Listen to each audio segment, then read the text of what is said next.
Bueno, para aquellos que nos acompañan por primera vez, los ubicamos. Nosotros tenemos esta primera hora de enseñanza donde estudiamos temas bíblicos, usualmente trimestralmente. Esta vez por la salida del hermano Mariano, ¿verdad? La hora en la escuela me va a tocar un semestre de escuela dominical, entonces continuamos con el estudio de los mandamientos del Señor.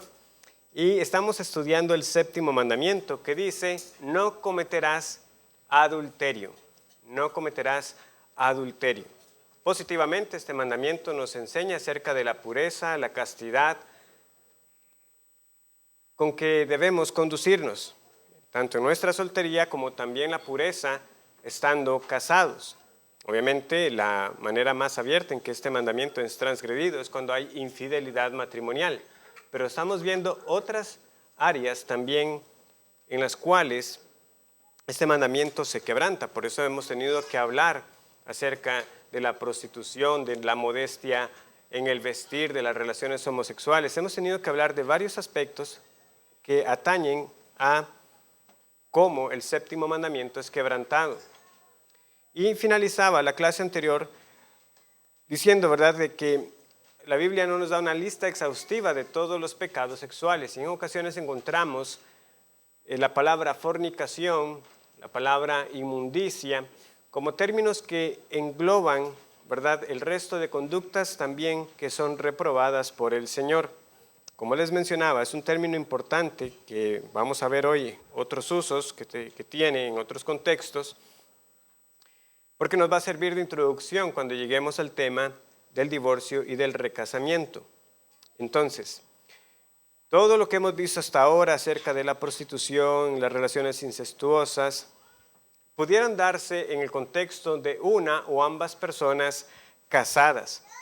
Y eso es a veces lo que se tiene en mente, ¿verdad?, cuando hablamos del término adulterio, o sea, ese acto sexual ilícito que comete una persona casada. Pero es claro que también las personas solteras pueden pecar y quebrantar el séptimo mandamiento, teniendo relaciones antes de casarse.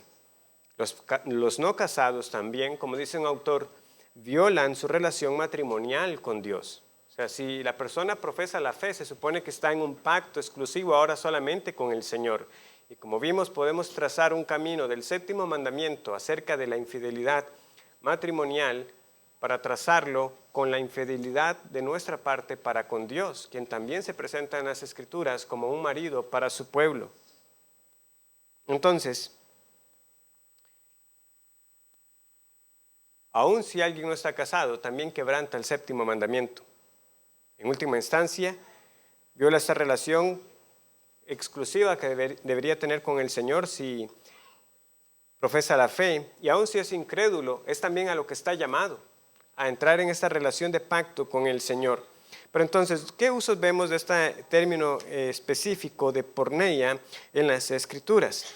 En ocasiones se distingue, como les decía, propiamente del adulterio. A veces vemos versículos que nos hablan del adulterio y la fornicación, dando a entender que no todo adulterio, o dicho de otra manera, todo adulterio es fornicación, pero no toda fornicación es adulterio. Vamos a ver Mateo 15, 19.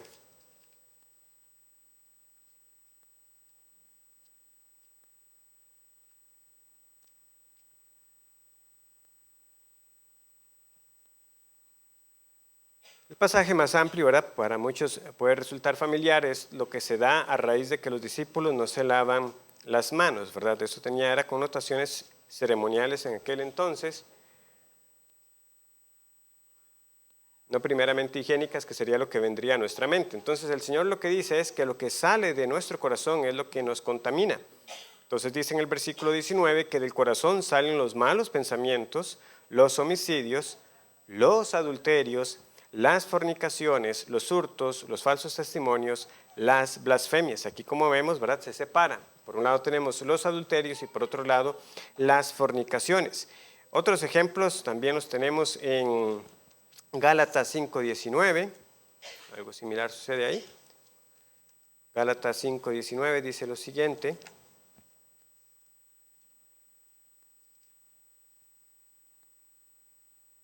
y manifiestas son las obras de la carne, que son adulterio, fornicación, inmundicia, lascivia. Como vemos, ¿verdad? Varios términos que podemos vincular con pecados de carácter sexual, pero de nuevo se está distinguiendo el adulterio de la fornicación en este caso. Y algo similar podemos ver también en Hebreos 13:4, otro pasaje conocido, que nos dice que el lecho matrimonial sea sin mancilla.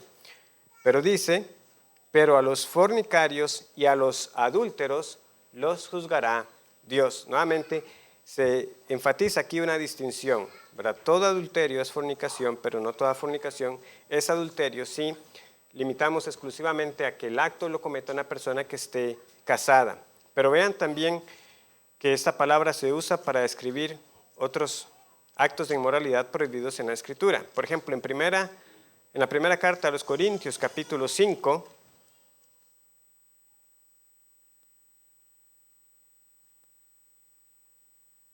primera carta a los Corintios, capítulo 5, versículo 1, leemos, de cierto se oye que hay entre vosotros fornicación, hay porneia, y tal fornicación, cual ni aun se nombra entre los gentiles, tanto que alguno tiene la mujer de su padre. Entonces, esto específicamente, ¿cómo sería llamado? Es una relación incestuosa.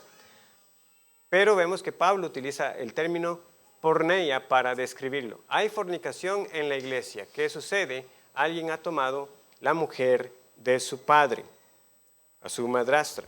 Entonces, eso estaba claramente prohibido, ¿verdad?, en la ley, pero vean el término que se utiliza. Pablo no lo llama directamente incesto, utiliza el término porneia para describirlo.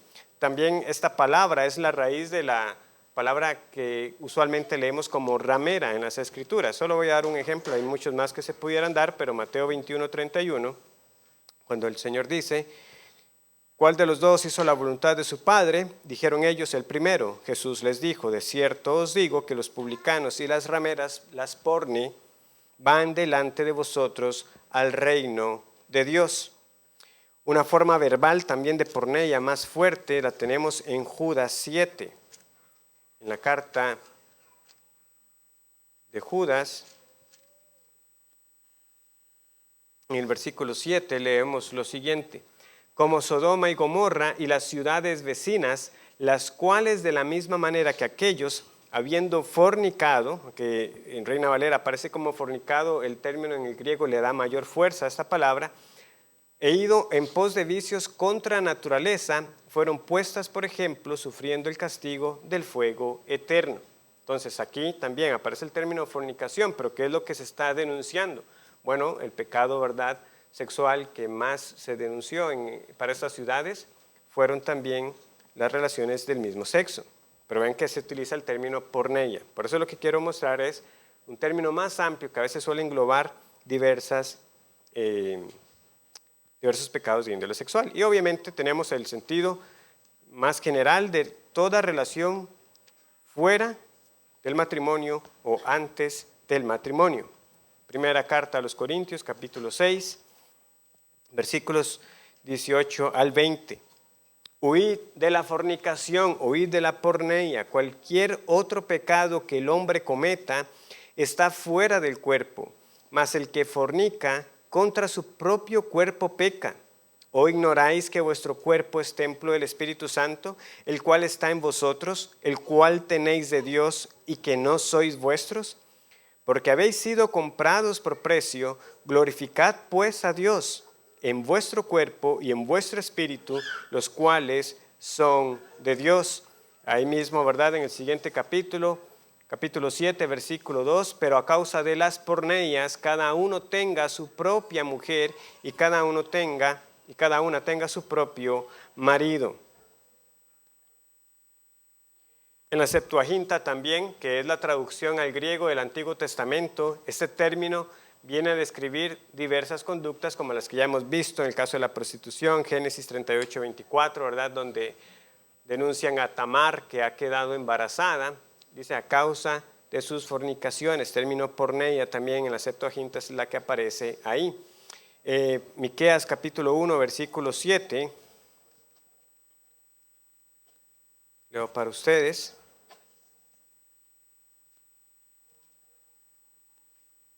Miqueas 1:7 dice: y todas sus estatuas serán despedazadas y todos sus dones serán quemados en fuego, y asolaré todos sus ídolos, porque de dones de ramera los juntó y a dones de rameras volverán. Obviamente el término en hebreo es otro. Lo que quiero decir es que en la Septuaginta, aquí donde nosotros leemos rameras, utilizan el término porneia también para describir esta condición de idolatría del pueblo. ¿Por qué? Porque también, por supuesto, porneia, así como el adulterio, se utiliza para describir nuestra idolatría, nuestra infidelidad a Dios.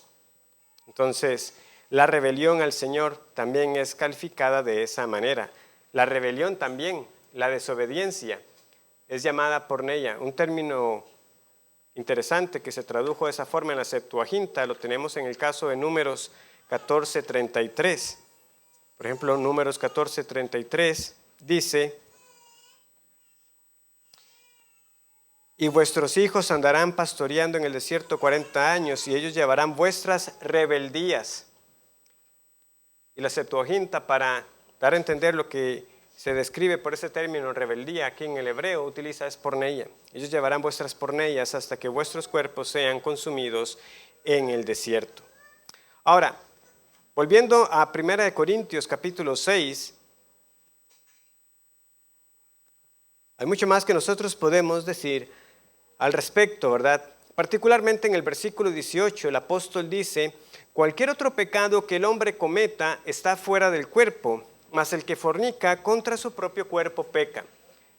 Y aquí uno puede considerar estas palabras de la siguiente manera. ¿Qué es lo que el apóstol está queriendo enfatizar? Ciertamente muchos otros pecados afectan también nuestro cuerpo.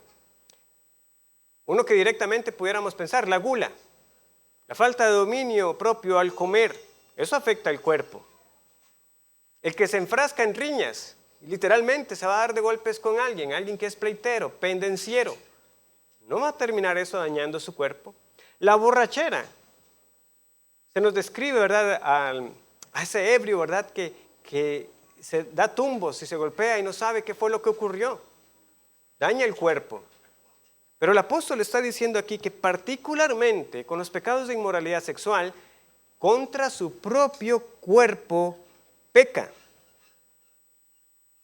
Y es la naturaleza de este pecado cuando él nos hace recordar lo que aquí está sucediendo. Y por eso veamos el contexto más amplio, para que vean la distinción que el apóstol quiere indicar. No es que otros pecados no vayan a afectar nuestros cuerpos, pero hay una particularidad con los pecados de índole sexual. Versículo 12. Todas las cosas me son lícitas, mas no todas me convienen. Todas las cosas me son lícitas, mas yo no me dejaré dominar de ninguna. Comentario breve. Obviamente, todo aquello que no sea pecaminoso me es lícito. Las viandas para el vientre y el vientre para las viandas, pero tanto al uno como a las otras destruirá Dios. Pero el cuerpo no es para la fornicación, sino para el Señor, y el Señor para el cuerpo. Y Dios, que levantó al Señor, también a nosotros nos levantará con su poder. ¿No sabéis que vuestros cuerpos son miembros de Cristo? ¿Quitaré pues los miembros de Cristo y los haré miembros de una ramera? De ningún modo. ¿O no sabéis que el que se une con una ramera es un cuerpo con ella? Porque dice, los dos serán una sola carne. Pero el que se une al Señor, un espíritu es con él. ¿Ven el punto que se está estableciendo aquí? Si somos del Señor, nuestros cuerpos son miembros del cuerpo de Cristo. Es más, se nos describe entonces este cuerpo como un templo, la morada del Espíritu Santo. Y particularmente la unión sexual, que viene a ser ese momento culminante de intimidad entre el marido y la mujer, porque ya vimos esa parte en Génesis, ¿verdad? Se unirá a su mujer. No es solamente el asunto de unirse en la intimidad, o sea, es ese compromiso, ¿verdad?, de vivir juntos para siempre, pero que ciertamente tiene su máxima expresión cuando ese marido y esa mujer se encuentran en esa belleza y pureza del hecho matrimonial.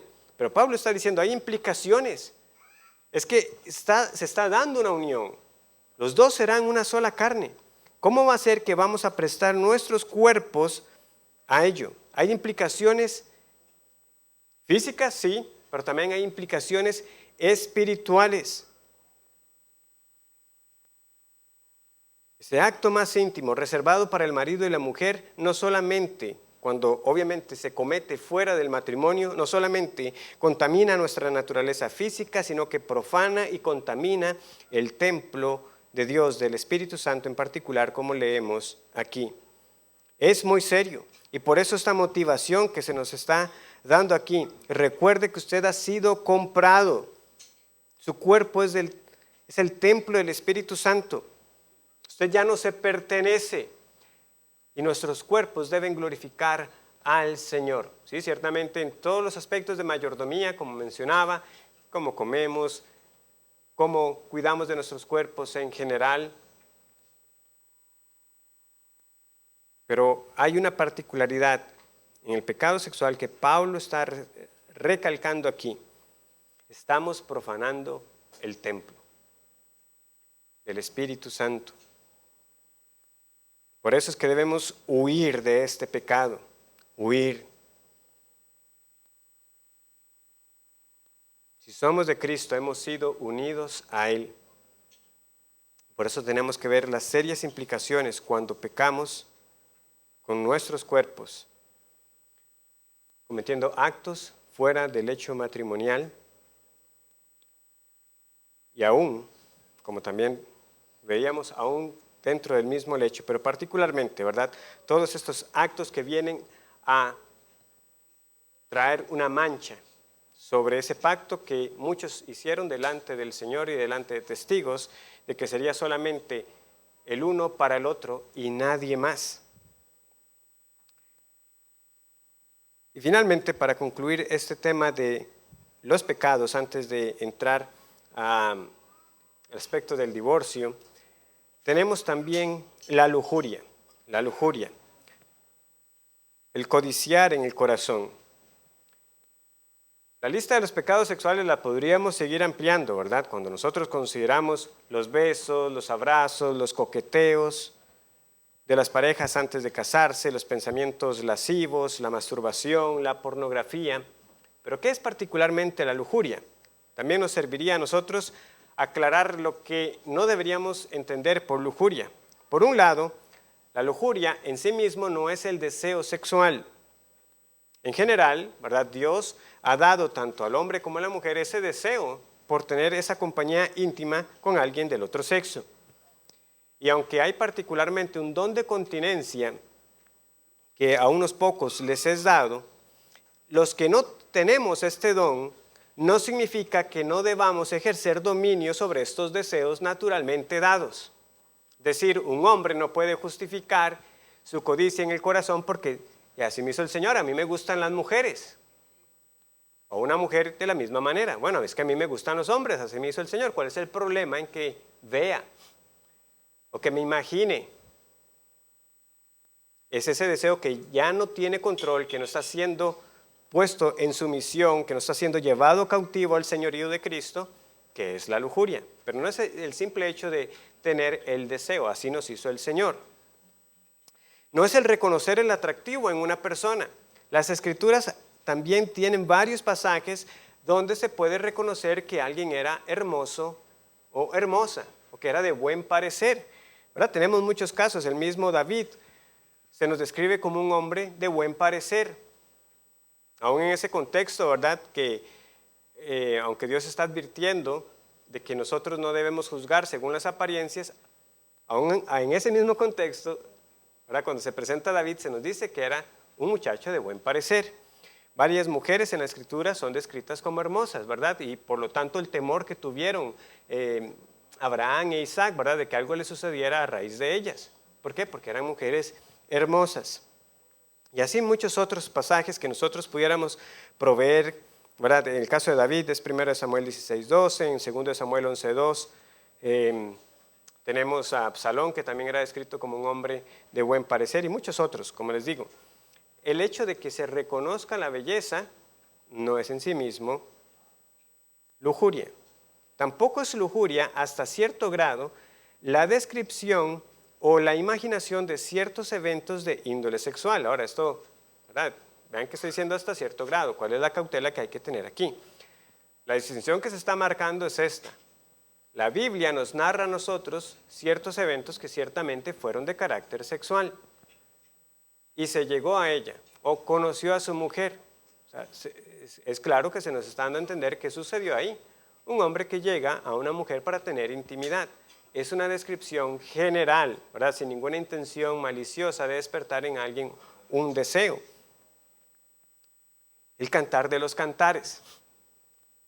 Esos cantos de amor del esposo hacia la esposa y de la esposa hacia el marido. Y donde tenemos también ciertas descripciones de sus cuerpos. Lícito, permitido, en el contexto apropiado. También la Escritura nos señala actos específicos que son agradables al Señor y otros que son pecaminosos. Ya hemos pasado también por esos pasajes, ¿verdad? Donde se nos dice cuáles actos están prohibidos y son bastante claros. Eso no es pecaminoso. Claramente la Biblia nos está dando a nosotros lo necesario para entender lo que es lícito delante del Señor y lo que no. Sería imposible distinguir si no se pudieran nombrar en absoluto. Ahora no debemos tomar la amonestación de Pablo, ¿verdad? Que ni aún se nombre entre nosotros como que es que silencio absoluto, ¿verdad? Como que si fueran palabras tabú. No, hay una forma en que nosotros debemos ser instruidos. Como les digo, esa descripción o ese uso de los términos para explicar qué es lo que está sucediendo no es lujuria. Esto sí es completamente diferente a lo que ya es la literatura erótica, porque esa ya es otra finalidad. Lo que está buscando es que la persona que está leyendo eso claramente imagine más allá y es excitar al lector a través de relatos que obviamente en la gran mayoría de las ocasiones lo que van a narrar son situaciones ilícitas. Tal como sucede también en las telenovelas, películas, en muchas cosas, ¿verdad? Lo que se está presentando ahí es ilícito, pero tiene la intención de hacer despertar algo en quien lo lee o quien lo ve. Vuelvo también a enfatizar que la tentación en sí misma tampoco es lujuria. Y aquí deseo ampliar por si no fui suficientemente claro cuando mencioné el caso de un creyente que reconozca que tiene una lucha por pensamientos o una atracción hacia el mismo sexo. Hermanos, una mirada o un pensamiento puede suscitarse, pero debe reconocerse como pecaminoso. Eso es lo que espero que quede claro. O sea, está la distinción entre aquel que vio el peligro y el que cedió. El que sabe que ahí no debería volver a ver. Hubo una primera mirada que usted no podía evitar, pero la segunda sí. Hubo un pensamiento que pudo suscitarse, la tentación, pero lo que vino después es donde ya se le está dando cabida. Entonces, y esto es lo mismo para el hombre que tiene que reconocer que más que reconocer la belleza en otra mujer, lo que está haciendo es pasando esa segunda mirada a la codicia y está albergando esos pensamientos adúlteros. Y esto es lo que debemos tener en cuenta. Es este deseo de involucrarse en actos sexuales contrarios a la ley de Dios. Ciertamente del deseo a cometer el acto con alguien más hay un trecho, hay un camino que debe recorrerse. El asunto es que muchos lo van recorriendo poco a poco. Y empezó por ahí. Empezó por esa mirada lasciva, empezó por ese pensamiento, por esa imaginación, por aquella conversación.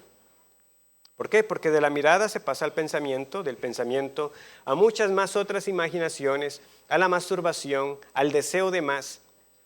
Y así es como muchos que luego tienen que sufrir por años las consecuencias de estar atados a los pecados de la pornografía, de la masturbación o incluso de relaciones ilícitas. Es como no se hubieran imaginado unos años después que estarían viendo lo que ahora estaban viendo. ¿Por qué? ¿Dónde empezó todo?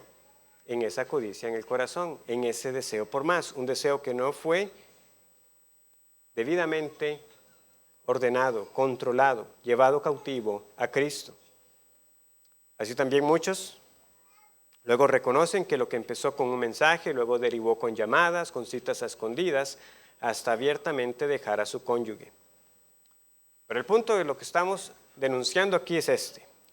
Aunque no siempre el acto sexual se llegue a consumar, es que estos deseos descontrolados son igualmente pecaminosos. Y ese es el punto de Cristo en sus conocidas palabras en Mateo capítulo 5 que vamos a buscar. Porque Él, como siempre, ataca la raíz del asunto.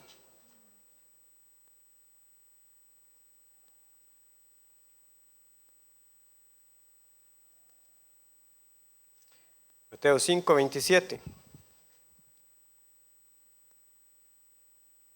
Oísteis que fue dicho, no cometerás adulterio. Pero yo os digo, que cualquiera que mira a una mujer para codiciarla, ya adulteró con ella en su corazón. Por tanto, si tu ojo derecho te es ocasión de caer, sácalo y échalo de ti, pues mejor te es que se pierda uno de tus miembros y no que todo tu cuerpo sea echado al infierno. Y si tu mano derecha te es ocasión de caer, córtala y échala de ti, pues mejor te es que se pierda uno de tus miembros y no que todo tu cuerpo sea echado en el infierno. Entonces, es esta codicia, es este adulterio del corazón que está detrás de la masturbación, del ver pornografía y detrás de las muchas caricias, toqueteos y besos entre quienes no están casados y de los casados o casadas que coquetean con otra persona ajena a su matrimonio. Alguien pudiera argumentar, pastor, pero hay ciertos escenarios donde alguien por trabajo, por labor académica, pues ve figuras del cuerpo humano y sí, es cierto.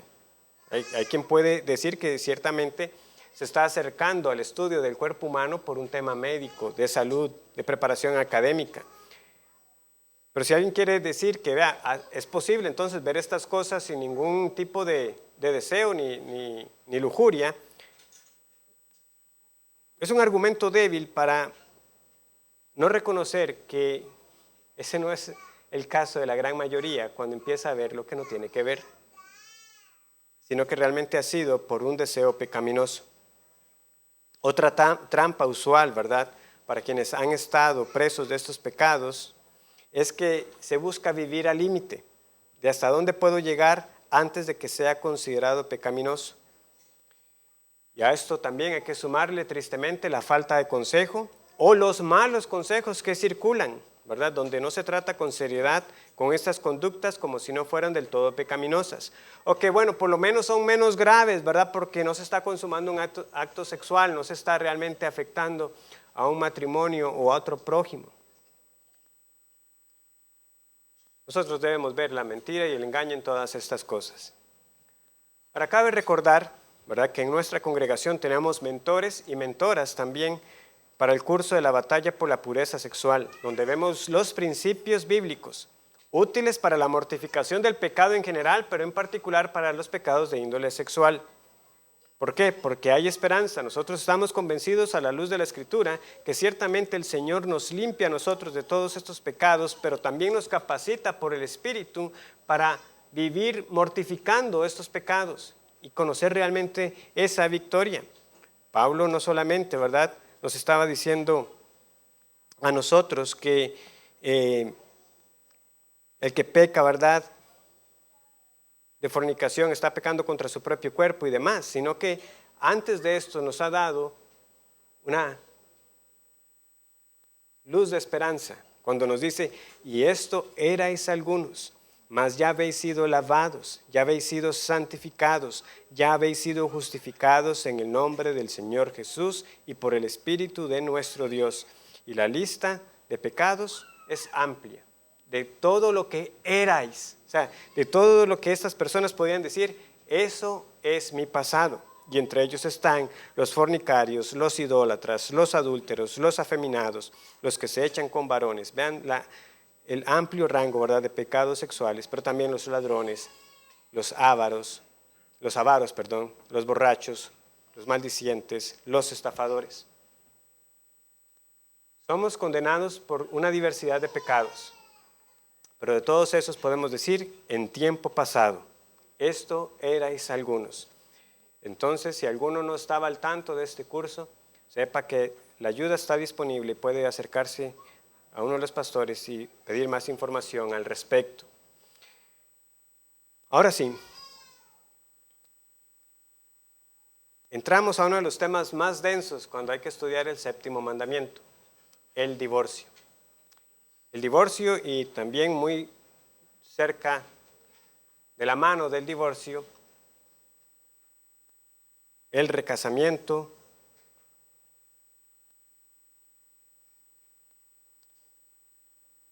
¿Qué tenemos nosotros aquí? ¿Por qué es que tenemos que verlo no solamente como un tema importante que debemos estudiar, sino porque es que está sujeto a tanto debate?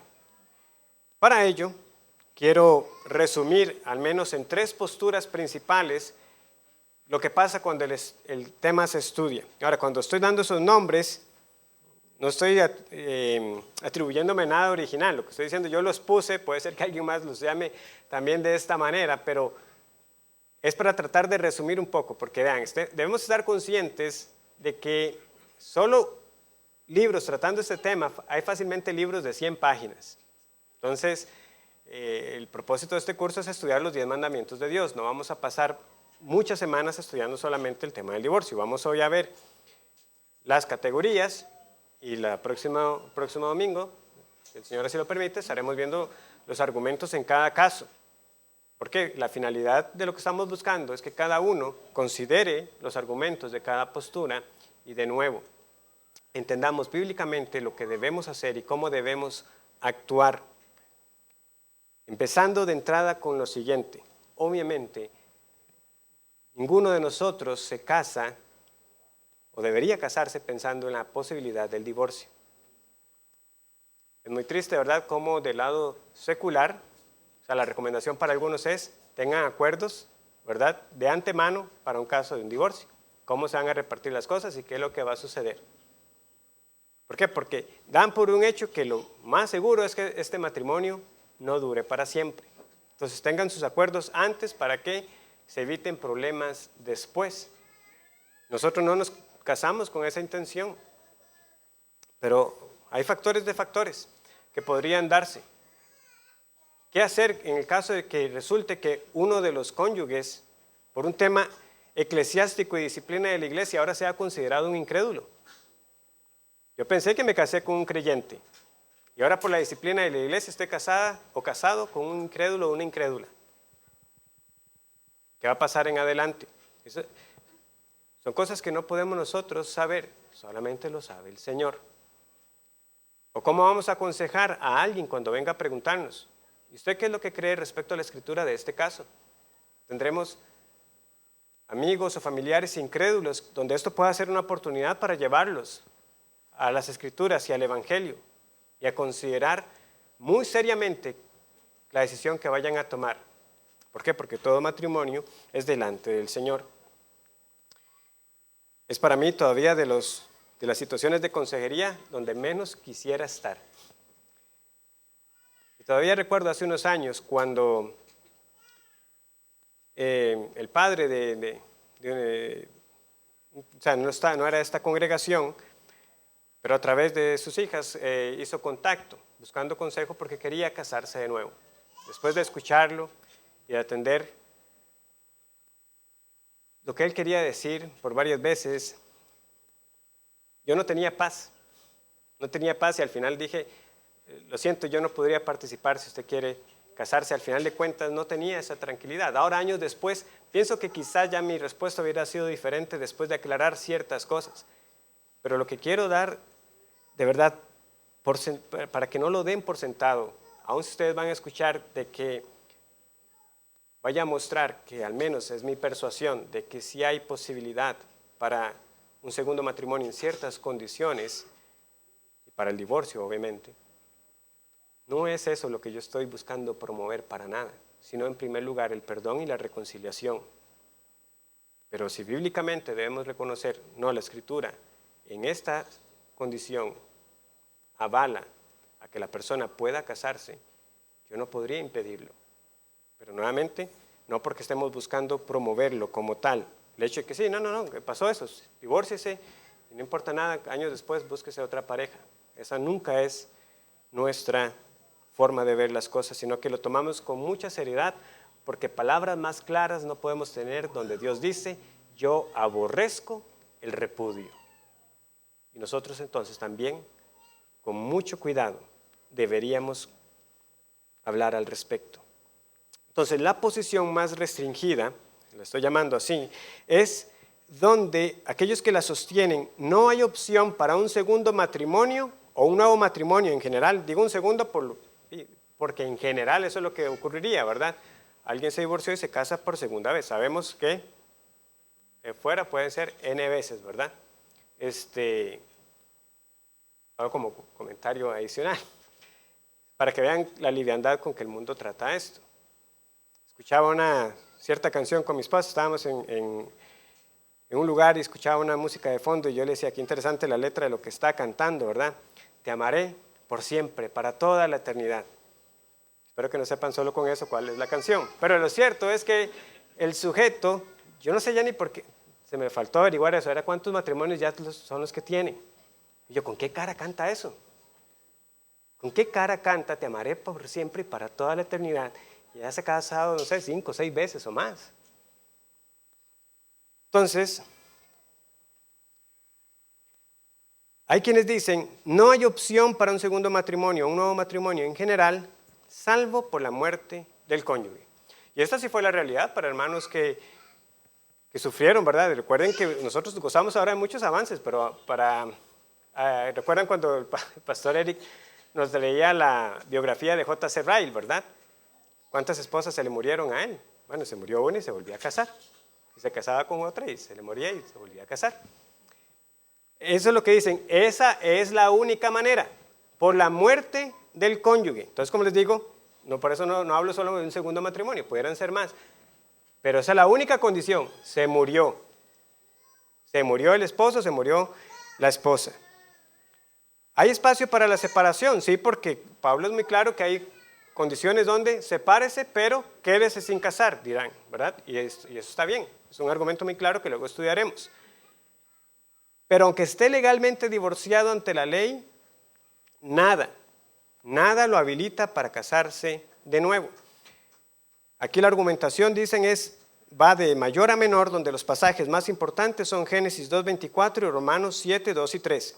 Por tanto, dejará el hombre a su padre y a su madre, y se unirá a su mujer, y serán una sola carne. Génesis 2:24. Y luego Romanos 7:2 y 3, Pablo, aunque va a argumentar de otro tema, ¿verdad?, de nuestra relación con la ley, lo hace a la luz de primero ilustrar la relación de la ley con el marido y la mujer. Dice Romanos 7:2 y 3. Porque la mujer casada está sujeta por la ley al marido mientras éste vive. Pero si el marido muere, ella queda libre de la ley del marido. Así que, si en vida del marido se uniere a otro varón, será llamada adúltera. Pero si su marido muriere, es libre de esa ley, de tal manera que si se uniere a otro marido, no será adúltera. Entonces aquí está el razonamiento. Vean, si en vida del marido, mientras ese hombre, en este caso, siga vivo, no importa la razón del divorcio, si se casa, adultera. Y obviamente van a apelar también a otros versículos, pero eso es para ilustrar la postura. 1 Corintios 7:39, ¿verdad? También se suele citar, que dice lo siguiente. La mujer casada está ligada por la ley mientras su marido vive, pero si su marido muriere, libre es para casarse con quien quiera, con tal que sea en el Señor. Entonces ellos van a decir, esto es, mientras la otra persona está viva no puede casarse. Y van a entonces a argumentar que Mateo 5:32 y 19:9 no están presentando una excepción, que es la postura segunda, la postura que voy a llamar de la cláusula de la excepción. En Mateo 19:9 leemos lo siguiente.